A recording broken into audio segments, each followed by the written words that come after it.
என் பேர் சந்தியா. நான் பிகாம் முடிச்சிருக்கேன். சேலம் மாவட்டத்துல இருக்க நெய்க்காரப்பட்டியில இருந்து வரேன். நெக்ஸ்ட் மூலியமா நான் வந்து ஆரிய ஒர்க் பிளஸ் தையல் கிளாஸ் கத்துக்கிட்டேன். மேம் வந்து சூப்பரா சொல்றாங்க. மேம் நேம் வந்து நித்யா.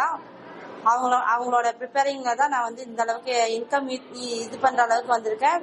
கல்யாண பிளவுஸ் தைச்சு கொடுத்துருக்கேன். பிளஸ் நானும் வெளியில பிளவுஸ் தைச்சு கொடுத்து இன்கம் வந்து என்னோட இன்கம் நானே வந்து பே பண்ற அளவுக்கு ஒரு இதா பண்ணிருக்காங்க. மேம் வந்து ரொம்ப சூப்பரா சொல்லி தராங்க.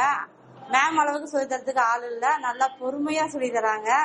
10 தட்டினாலும் கேட்டு கத்துக்கோங்கிற மாதிரி சொல்லி தராங்க. சொல்லி கொடுத்த எங்க மேம்க்கு ரொம்ப நன்றி. எப்ப வந்தாலும் வந்து ரொம்ப டவுட்டா இருந்தா கூட மூஞ்சி சுளிக்காம ஃப்ரீயா சொல்லி தராங்க. சரி கண்ணு இப்படிதான் அப்படின்னு சொல்லி கொடுத்துட்றாங்க. அதனால எனக்கு ரொம்ப மேம் பிடிச்சிருக்கு. மேம்னாலதான் இந்த அளவுக்கு இன்கம் ஈட்டிட்டு வரேன். ரொம்ப தேங்க்ஸ் மேம்.